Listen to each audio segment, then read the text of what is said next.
Hi guys, welcome back to my YouTube channel that is Swapna's Tutorial. So ನೀವೇನೇ ನನ್ನ ಚಾನಲ್ಗೆ subscribe ಆಗಿಲ್ಲ ಅಂದರೆ ಪ್ಲೀಸ್ ಸಬ್ಸ್ಕ್ರೈಬ್ ಆಗಿ ವಿಡಿಯೋಸ್ನ ಲೈಕ್ ಮಾಡಿ ಶೇರ್ ಮಾಡಿ ಹಾಗೆ ಕಮೆಂಟ್ ಮಾಡಿ. ಸೊ ತುಂಬ ಜನ ಕೇಳ್ತಿದ್ರಿ ಪೋಸ್ಟ್ ಗ್ರ್ಯಾಜುಯೇಷನ್ ಕೋರ್ಸಸ್ ಬಗ್ಗೆ ಎಕ್ಸ್ಪ್ಲೇನ್ ಮಾಡಿ ಅಂತ ಹೇಳಿ. ಸೊ ಆ ಒಂದು ಕೋರ್ಸಸಲ್ಲಿ ನಾನು ಈ ಕಂಪ್ಲೀಟ್ ವಿಡಿಯೋ ಯಾವ ಬೇಸಿಸ್ ಮೇಲೆ ಮಾಡ್ತಿರೋದು ಅಂದರೆ ಮಾಸ್ಟರ್ ಆಫ್ ಕಾಮರ್ಸ್ ಅಂದರೆ MCOMಲ್ಲಿ ಯಾವ್ಯಾವ ಸಿಲೆಬಸ್ ಇದೆ, ಯಾವ ರೀತಿ ಪೇಪರ್ ಸೆಟ್ ಆಗುತ್ತೆ ಆ್ಯಂಡ್ ಯಾವ ರೀತಿ ಸಬ್ಜೆಕ್ಟ್ಸ್ ಎಲ್ಲ ಇದೆ ಆ್ಯಂಡ್ ಯಾವ ರೀತಿ ನಾನು ಲೆಸನ್ಸ್ ಎಲ್ಲ ಸ್ಟಾರ್ಟ್ ಮಾಡ್ತೀನಿ ಅಂತ ಹೇಳಿ. ಸೊ ಈ ಒಂದು ವಿಡಿಯೋದಲ್ಲಿ ಜಸ್ಟ್ ಒಂದು ಬ್ರೀಫ್ ಇಂಟ್ರೊಡಕ್ಷನ್ ಅಂತಲೇ ಹೇಳ್ಬೋದು. ಸೊ ನೆಕ್ಸ್ಟು ಇಂದ ನಾನು ಒಂದೊಂದೇ ಸಬ್ಜೆಕ್ಟ್ನ ಎಕ್ಸ್ಪ್ಲೈನ್ ಮಾಡ್ತಾ ಹೋಗ್ತೀನಿ. ಬಟ್ ಅದಕ್ಕೂ ಮುಂಚೆ MCOMಲ್ಲಿ ಯಾವ ರೀತಿ ಸಿಲೆಬಸ್ ಇದೆ, ಎಷ್ಟು ಮಾರ್ಕ್ಸಿಗೆ ನೀವು ಬರೀತೀರಾ, ಎಷ್ಟು ಮಾರ್ಕ್ಸ್ ಇಂಟರ್ನಲ್ಸ್ ಏನು ಎತ್ತ ಅಂತ ಹೇಳಿ ನೀವು ಕಂಪ್ಲೀಟಾಗಿ ಫಸ್ಟು ತಿಳ್ಕೊಬೇಕಾಗುತ್ತೆ. ಓಕೆನಾ. ಸೊ ಈಗ ಮಾಸ್ಟರ್ ಆಫ್ ಕಾಮರ್ಸಲ್ಲಿ ನಿಮಗೆ ಸಿಲೆಬಸ್ ಬಂದುಬಿಟ್ಟು ಇದು ಹೊಸ ಸಿಲೆಬಸ್. ಓಕೆನಾ. ಈ ಹೊಸ ಸಿಲೆಬಸ್ ನೀವು ಬರೆಯೋದು ಎಷ್ಟು ಪೇಪರ್ ಎಷ್ಟು ಮಾರ್ಕ್ಸಿಗೆ ಸೆಟ್ ಆಗುತ್ತೆ ಅಂದರೆ 100 ಮಾರ್ಕ್ಸಿಗೆ ಪೇಪರ್ ಅನ್ನೋದು ಸೆಟ್ ಆಗಿರುತ್ತೆ. ಓಕೆನಾ. ಅಂದರೆ ಈ 100 ಮಾರ್ಕ್ಸ್ ಪೂರ್ತಿ ನೀವು ಬರೀತೀರಾ? ಇಲ್ಲ, 100 ಮಾರ್ಕ್ಸಲ್ಲೂ ಕೂಡ ನಿಮಗೆ ಡಿವಿಷನ್ ಬರುತ್ತೆ. ಫಸ್ಟ್ 30 ಮಾರ್ಕ್ಸ್ ಬಂದುಬಿಟ್ಟು ಇಂಟರ್ನಲ್ಸಲ್ಲಿ ನಿಮಗೆ ಸಿಗುತ್ತೆ. ಸೊ ಇಂಟರ್ನಲ್ಸ್ ಅಂದರೆ ಇದರಲ್ಲಿ ಕಂಪ್ಲೀಟಾಗಿ ಎಲ್ಲನೂ ಇನ್ಕ್ಲೂಡ್ ಆಗಿರುತ್ತೆ.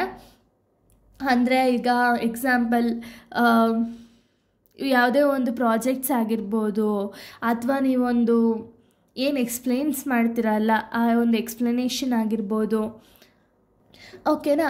ಈ ಇಂಟರ್ನಲ್ಸ್ ಪೂರ್ತಿ ಇದು ಟೀಚರ್ಸ್ ಹ್ಯಾಂಡ್ ಓವರಲ್ಲಿರುತ್ತೆ ಆ್ಯಂಡ್ ಇದಕ್ಕೆ ನೀವು ಕೂಡ ತುಂಬ ಶ್ರಮ ಹಾಕಬೇಕಾಗುತ್ತೆ. ಓಕೆನಾ. ಈ 30 ಮಾರ್ಕ್ಸ್ ನಿಮಗೆ ಸುಮ್ಮನೆ ಕೊಡಲ್ಲ. ಬಟ್ ಇಲ್ಲಿ ನಿಮಗೆ ತುಂಬಾ ಅಂದರೆ ಇವಾಗ ಏನಾದ್ರು ಒಂದು ಆ್ಯಕ್ಟಿವಿಟೀಸ್ ಆಗಿರ್ಬೋದು, ಇಂಟರ್ನಲ್ಸ್ ಆಗಿರ್ಬೋದು, ಎಲ್ಲನೂ ಕೂಡ ಇಂಟರ್ನಲ್ ಮಾರ್ಕ್ಸಲ್ಲಿ ಇನ್ಕ್ಲೂಡ್ ಆಗಿರುತ್ತೆ. ಓಕೆನಾ.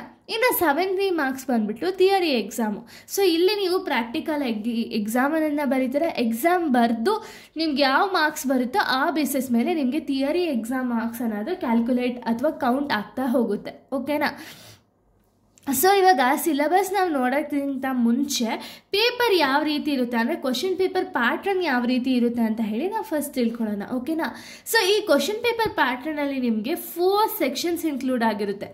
ಈ 4 ಸೆಕ್ಷನ್ ಯಾವ ರೀತಿ ಇರುತ್ತೆ? ಸೆಕ್ಷನ್ ಎ ಬಂದುಬಿಟ್ಟು 7 × 2 = 14 ಅಂದರೆ 7 ಕ್ವಶನ್ಸಿಗೆ ಮಾತ್ರ ನೀವು ಆನ್ಸರ್ ಮಾಡ್ತೀರಾ. 2 ಮಾರ್ಕ್ಸ್ ಕ್ವಶನ್ನು 7 ಬರೀತೀರಾ. ಸೊ 7ಗೆ ನಿಮಗೆ 14 ಮಾರ್ಕ್ಸ್ ಅನ್ನೋದು ಸಿಗುತ್ತೆ. ನೆಕ್ಸ್ಟು ಸೆಕ್ಷನ್ ಬಿ ಬಂದುಬಿಟ್ಟು 4 × 5 = 20 ಅಂದರೆ 4 ಕ್ವಶನ್ಸ್ನ ಅಟೆಂಡ್ ಮಾಡ್ತೀರಾ. 1 ಕ್ವಶನ್ ಬಂದುಬಿಟ್ಟು 5 ಮಾರ್ಕ್ಸ್ ಹಂಗಿರುತ್ತೆ. ಸೊ 4 × 5 = 20 ಮಾರ್ಕ್ಸಲ್ಲಿ ಅಂದರೆ ಸೆಕ್ಷನ್ ಬಿ ಅಲ್ಲಿ ನಿಮಗೆ 20 ಮಾರ್ಕ್ಸ್ ಸ್ಕೋರ್ ಮಾಡುವಂಥ ಅವಕಾಶ ಇರುತ್ತೆ. ಓಕೆನಾ. ಇನ್ನು ಸೆಕ್ಷನ್ ಸಿ ಬಂದುಬಿಟ್ಟು 2 × 12 = 24 ಮಾರ್ಕ್ಸ್ ಅಂದರೆ ಇಲ್ಲಿ ಒಂದು ಕ್ವಶನ್ ಬಂದುಬಿಟ್ಟು 12 ಮಾರ್ಕ್ಸ್ ಆಗಿರುತ್ತೆ. ಸೊ ಅದೇ ರೀತಿ ನೀವು 2 ಕ್ವಶನ್ಸ್ನ ಅಟೆಂಡ್ ಮಾಡ್ತೀರಾ, ನಿಮಗೆ 24 ಮಾರ್ಕ್ಸ್ ಸಿಗುತ್ತೆ. ನೆಕ್ಸ್ಟು ಸೆಕ್ಷನ್ ಡಿ ಬಂದುಬಿಟ್ಟು ಇದು ನಿಮಗೆ ಡಿಗ್ರಿಯಲ್ಲಿ ಇರಲಿಲ್ಲ. ಓಕೆನಾ. ಡಿಗ್ರಿಯಲ್ಲಿ ಯಾವ ರೀತಿ ಇತ್ತು ಅಂದರೆ ನಾವು ಯಾವುದೇ ರೀತಿಯ ಒಂದು ಸ್ಕಿಲ್ಡ್ ಬೇಸ್ ಕ್ವಶನ್ ಅನ್ನೋದು ಅಲ್ಲಿ ಕೊಡ್ತಿರ್ಲಿಲ್ಲ. ಅಲ್ಲಿ ಬರೀ ನೀವು ನಾರ್ಮಲ್ ಆಗಿ ಕ್ವಶನ್ ಪೇಪರ್ ಏನು ಸೆಟ್ ಆಗಿರುತ್ತೋ ABC ಅನ್ನೋ ಸೆಕ್ಷನ್ಸಲ್ಲಿ ಏನು ಸೆಟ್ ಆಗಿರುತ್ತೋ ಅದನ್ನು ಮಾತ್ರ ಬರಿತಿದ್ರಿ. ಬಟ್ ಈ ಒಂದು ವಿಡಿಯೋದಲ್ಲಿ ಈ ಒಂದು ಸಿಲೆಬಸಲ್ಲಿ ಯಾವ ರೀತಿ ಇರುತ್ತೆ ಅಂದರೆ ಸ್ಕಿಲ್ಡ್ ಬೇಸ್ ಕ್ವಶನ್ ಅಂತ ಹೇಳಿ ಒಂದು ಸಪ್ರೇಟ್ ಸೆಕ್ಷನೇ ಇದೆ. ಸೊ ಈ ಸೆಕ್ಷನಲ್ಲಿ ಯಾವ ರೀತಿ ಕ್ವಶನ್ಸ್ನ ಕೇಳ್ತಾರೆ ಅಂದರೆ ನಿಮಗೆ ಕಂಪ್ಲೀಟಾಗಿ ನಿಮಗೆ ಒಂದು ಸಿಲೆಬಸ್ ಏನಿದೆ ಅಂದರೆ ಇವಾಗ ಎಕ್ಸಾಂಪಲ್ ಯಾವುದಾದ್ರು ಒಂದು ಸಬ್ಜೆಕ್ಟ್ನ ತೊಗೊಳ್ಳೋಣ. ಎಕ್ಸಾಂಪಲ್ ಮಾನಿಟರಿ ಸಿಸ್ಟಮ್ ಅಂತಲೇ ತೊಗೊಳ್ಳೋಣ. ಈ ಸಬ್ಜೆಕ್ಟ್ ರಿಲೇಟೆಡ್ ನಿಮ್ಗೆ ಯಾವ ರೀತಿಯಾದ್ರು ಕ್ವಶನ್ನ ಕೇಳ್ಬೋದು. ಓಕೆನಾ. ಇಡೀ ಸಬ್ಜೆಕ್ಟ್ ಬೇಸಿಸ್ ಮೇಲೆ ಒಂದು ಕ್ವಶನ್ ಕೇಳ್ಬೋದು ಅಥವಾ ಅವ್ರಿಗೆ ಯಾವ ರೀತಿ ಅನಿಸುತ್ತೋ ಆ ಥರ ಕ್ವಶನ್ಸ್ನ ಕೇಳ್ತಾರೆ. ಈ ಒಂದು ಮೇನ್ ಬಂದುಬಿಟ್ಟು ಕಂಪಲ್ಸರಿ ಅಟೆಂಡ್ ಮಾಡಲೇಬೇಕಾಗಿರುತ್ತೆ. ಸೆಕ್ಷನ್ ಡಿ ಬಂದುಬಿಟ್ಟು ಸೊ ಇದು ಕ್ವಶನ್ ಪೇಪರ್ ಪ್ಯಾಟ್ರನ್. ಓಕೆನಾ. ನಿಮಗೆ 4 ಸೆಕ್ಷನ್ಸ್ ಇರುತ್ತೆ. 70 ಮಾರ್ಕ್ಸಿಗೆ ಪೇಪರ್ ಅನ್ನೋದನ್ನ ಬರೀತೀರಾ. ಸೊ 30 ಮಾರ್ಕ್ಸ್ ಇಂಟರ್ನಲ್ಸ್ ಅನ್ನೋದಿರುತ್ತೆ. ಓಕೆನಾ. ಇಲ್ಲಿ ಸಬ್ಜೆಕ್ಟ್ಸ್ ಬಂದುಬಿಟ್ಟು ಸೇಮ್ 7 ಸಬ್ಜೆಕ್ಟ್ಸ್ ಇರುತ್ತೆ. 7ಅಲ್ಲಿ ಒಂದೇ ಒಂದು ಮಾತ್ರ ನಿಮ್ಗೆ ಇಲ್ಲಿ ಥಿಯರಿ ಕೊಟ್ಟಿರೋದು, ಪ್ರಾಕ್ಟಿಕಲ್ ಕೊಟ್ಟಿರೋದು. ಇನ್ನು ರಿಮೈನಿಂಗ್ ಎಲ್ಲನೂ ಕೂಡ ಥಿಯರಿ ಸಬ್ಜೆಕ್ಟ್ಸೇ ಆಗಿದೆ. ಓಕೆನಾ. ಸೊ ಫಸ್ಟ್ ಸಬ್ಜೆಕ್ಟ್ ಯಾವುದು ಅಂದರೆ ಮಾನಿಟರಿ ಸಿಸ್ಟಮ್ ಅಂತ ಹೇಳಿ ಇದು ಕಂಪ್ಲೀಟ್ಲಿ ಥಿಯರಿ ಸಬ್ಜೆಕ್ಟ್ ಆಗಿದೆ. ಸೊ ಇದು ಬಂದುಬಿಟ್ಟು ಮನಿ ರಿಲೇಟೆಡ್ ನೀವು ಓದ್ತಾ ಹೋಗ್ತೀರಾ. ಓಕೆನಾ.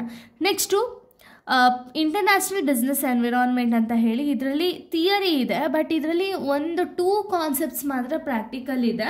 ಸೊ ಆ ಪ್ರಾಕ್ಟಿಕಲು ಕೂಡ ಈಸಿ ಇದೆ. ರಿಮೈನಿಂಗ್ ಎಲ್ಲ ಥಿಯರಿ ಇದೆ. ಓಕೆನಾ. ಸೊ ಇದು ಬಂದುಬಿಟ್ಟು ಇಂಟರ್ನ್ಯಾಷನಲ್ ಬಿಸ್ನೆಸ್ ರಿಲೇಟೆಡ್ಡು ಓದ್ತಾ ಹೋಗ್ತೀರಾ. Next principle and practice of business decision, ಇದು ಕೂಡ ಕಂಪ್ಲೀಟ್ಲಿ ಥಿಯರಿ ಆಗಿದೆ. ಸೊ ಇಲ್ಲಿ ನೀವು ಎಕನಾಮಿಕ್ಸ್ ಬಗ್ಗೆನೂ ಇಲ್ಲಿ ಓದ್ತಾ ಹೋಗ್ತೀರಾ. ಓಕೆನಾ. ಸೊ ಇದು 3 ಸಬ್ಜೆಕ್ಟ್ಸ್. ಇನ್ನು ನೆಕ್ಸ್ಟ್ ಯಾವ ಸಬ್ಜೆಕ್ಟ್ಸ್ ಇದೆ ಅಂದರೆ, ಸೊ ನೋಡಿ, 4th ಸಬ್ಜೆಕ್ಟ್ ಬಂದುಬಿಟ್ಟು ಇನ್ಫಾರ್ಮೇಷನ್ ಟೆಕ್ನಾಲಜಿ ಫಾರ್ ಬಿಸ್ನೆಸ್ ಅಂತ ಹೇಳಿ. ಸೊ ಇದು ಕೂಡ ಕಂಪ್ಲೀಟ್ಲಿ ಥಿಯರಿ ಆಗಿದೆ. ಸೊ ಈ ಒಂದು ಸಬ್ಜೆಕ್ಟ್ ಬಂದುಬಿಟ್ಟು ನೀವು ಏನು ಕಾಮರ್ಸ್ ಓದಿದ್ದೀರಲ್ಲ, ಸೊ ಕಾಮರ್ಸ್ ಥರ ಫುಲ್ ಕಂಪ್ಲೀಟ್ಲಿ ಕಾಮರ್ಸ್ ರಿಲೇಟೆಡೇ ಇದೆ ಈ ಒಂದು ಸಬ್ಜೆಕ್ಟಲ್ಲಿ. ನೆಕ್ಸ್ಟು ಮ್ಯಾನೇಜರಿಯಲ್ ಫಿನಾನ್ಸ್ ಅಂತ ಹೇಳಿ, ಇದು ಕಂಪ್ಲೀಟ್ಲಿ ಪ್ರಾಕ್ಟಿಕಲ್ಲು. ಸೊ ಈ ಒಂದು ಪ್ರಾಕ್ಟಿಕಲ್ಲು ನಿಮಗೆ, ನೀವು ಆಲ್ರೆಡಿ ಡಿಗ್ರಿಲಿ ಓದಿದ್ದೀರಾ, ಯಾವುದು ಅಂದರೆ FIM ಅಂತ ಇತ್ತಲ್ಲ, FM ಅಂತ ಇತ್ತಲ್ಲ, ಫಿನಾನ್ಷಿಯಲ್ ಮ್ಯಾನೇಜ್ಮೆಂಟ್. ಸೊ ಆ ಬೇಸಿಸ್ ಮೇಲೆ ಈ ಒಂದು ಕಂಪ್ಲೀಟ್ ಥಿಯರಿ ಇದೆ, ಪ್ರಾಕ್ಟಿಕಲ್ ಇದೆ. ಈ ಒಂದು ಪ್ರಾಕ್ಟಿಕಲ್ ಕೂಡ ತುಂಬ ಈಸಿ ಆಗಿದೆ. ಓಕೆನಾ, ನೀವು ಏನು ಓದಿದ್ರೋ ಅದೇ ಕಾನ್ಸೆಪ್ಟ್ಸೇ ಆಲ್ಮೋಸ್ಟ್ ರಿಪೀಟ್ ಆಗಿದೆ ಈ ಒಂದು ಪ್ರಾಕ್ಟಿಕಲ್ ಸಬ್ಜೆಕ್ಟಲ್ಲಿ, ಮ್ಯಾನೇಜರಿಯಲ್ ಫಿನಾನ್ಸಲ್ಲಿ. ಸೊ ನೆಕ್ಸ್ಟ್ ಬಂದುಬಿಟ್ಟು ಗ್ಲೋಬಲ್ ಟ್ಯಾಲೆಂಟ್ ಮ್ಯಾನೇಜ್ಮೆಂಟ್ ಅಂತ ಹೇಳಿ. ಸೊ ಇದು ಕಂಪ್ಲೀಟ್ಲಿ ಥಿಯರಿ. ಸೊ ಇಲ್ಲಿ ನಿಮಗೆ ಡೌಟ್ ಬರುತ್ತೆ, ಏನಿದು ಟ್ಯಾಲೆಂಟ್ ಮ್ಯಾನೇಜ್ಮೆಂಟ್, ಏನು ಟ್ಯಾಲೆಂಟ್ ಮ್ಯಾನೇಜ್ಮೆಂಟು ಅಂದರೆ ಇಲ್ಲಿ ಏನಿಲ್ಲ, ಈಸಿ. ಓಕೆನಾ, ಟ್ಯಾಲೆಂಟ್ ಅಂದರೆ ಏನು ಅಂದರೆ ಎಂಪ್ಲಾಯಿ ಅಂತ ಹೇಳಿ.